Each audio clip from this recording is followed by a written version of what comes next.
Hey everyone, this is the Mega Construx Pokemon Detective Pikachu buildable Detective Pikachu set. They've got a series of sets that they've released for the partially live action movie, and this is the big version of Pikachu. They also have little small versions that come with some of the other sets, but I wanted to show you this because it's the big build. It comes with 271 pieces officially, but there are also some extra parts. There was actually a change to the design after production started, so there are some pieces that you end up not using officially per the included instructions, little addendum they have there. And this has this little built-in action feature where you raise the arm and it turns the head, kind of gives it a little bit of life like that. And this is a working magnifying glass. You put the little plastic lens in there yourself, and you can adjust this so it doesn't have to be set up exactly the same. So there's some friction in there that just allows you to change what happens and where the magnifying glass meets the eye. But the magnifying glass itself actually works. They actually had to include a safety warning for that to tell you to, basically don't start fires with it, and don't hurt yourself with it, don't look at the sun with it, stuff like that, because it actually works, and it works pretty well. This was a pretty respectable build, and being a modern Mega Construx product, it has no stickers in it, so the face is all just an exclusive printed piece here. Also, the ears are separate printed pieces with a little bit of gradient on there. You can individually pose those. They have the ball joints there. You can rotate them around in different ways, also get them to go down. That's actually pretty cool. So you can get some different looks. They don't have any alternate facial expression. One thing that I really appreciated that Mega did here was down at the base of the neck. They had an extra space there, so they brought in a piece that I personally have never seen before. It's just a little silicone cone down there just to take up some of the space, which I think was a really good idea, rather than trying to fill that up or take away some of the movement, making the gap too small with hard plastic pieces. I think it's a nice solution to that. You can also move the other arm. It's also on a ball joint. Oops, I accidentally popped that out, but it does have a little bit of limitation there. You just have to be aware of it. I forgot that I did have that limitation, but you can bring this up to the face like that. You can't really bring them out though. That's the one problem. You can't have the hands or the arms wide open kind of look, just with the way that the piece is oriented right now. I believe you can reorient it a bit though to change that up and to get slightly different articulation out of it. You also have ball joints down here, so you can move the feet around. Got some prints used there as well. And so you can just change the stance a little bit, and you can also make them lean forward, which is especially useful. Let me see if I can get this where I want it to be. So it looks like he's looking down. Yeah, something like that. But at this point, this is going to want to fall. I guess you can probably find somewhere. I just kind of wedged that. There we go. I got it to work. Just wedged it against the body, the base of the magnifying glass. Wedged it against the body. Let me put these ears back up. So it looks a little bit more excited and happy to be. Oh no! Happy to be doing what he's doing there. It is rather top heavy, the entire model.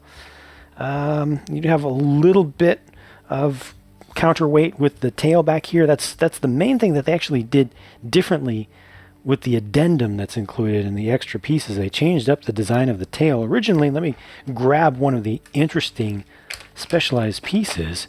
Originally, it was intended to be a springy thing. It actually had this spring piece that interfaces with the brick-based building system to allow you to move the tail around like that, but it had it at a different angle, and most of the time it would just be static. So this way, with the piece they have there now, you can rotate this back and forth. You will need to do a very slight rebuild if you want to mirror that around to the other side, so it is designed properly. The angle of everything is set up properly. But it's a cool desk model, that's for sure, and has some life to it. More prints on the back aren't lined up perfectly here. A little bit disappointing there. Fortunately, this is around the back, but that's probably the worst thing quality-wise on this. The hat, I believe, is a brand new and exclusive piece. Wasn't expecting that, but let's see. I forget what this looked like. I built this a little while ago, but you can take that off. There we go. Yeah, so you can have more of a traditional look, you know, a non-Detective Pikachu look, which is good. And this has just a little ball joint in there, so it fits in very simply. It's easy to line it up. There we go. Yeah, that is the buildable Detective Pikachu. Now, some folks who are fans of Mega Construx and Pikachu and Pokemon in general will want to know, how does this stack up against the big Pikachu that they made? Does this answer your question? It's quite a bit smaller, even though it is significantly larger, this new one, than the little micro action figure versions.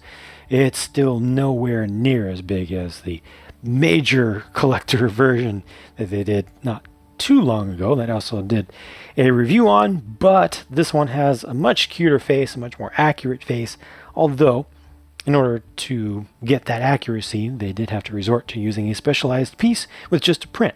So you don't get the experience of actually building it and putting it together. So, you know, there's some pros and cons to either option. I definitely think this is a better looking Pikachu, but I mean, at some point, you know, size is a thing, and it is kind of important. If you're looking to really show off your Pokemon pride, probably want to go towards this direction, or heck, get both, I guess.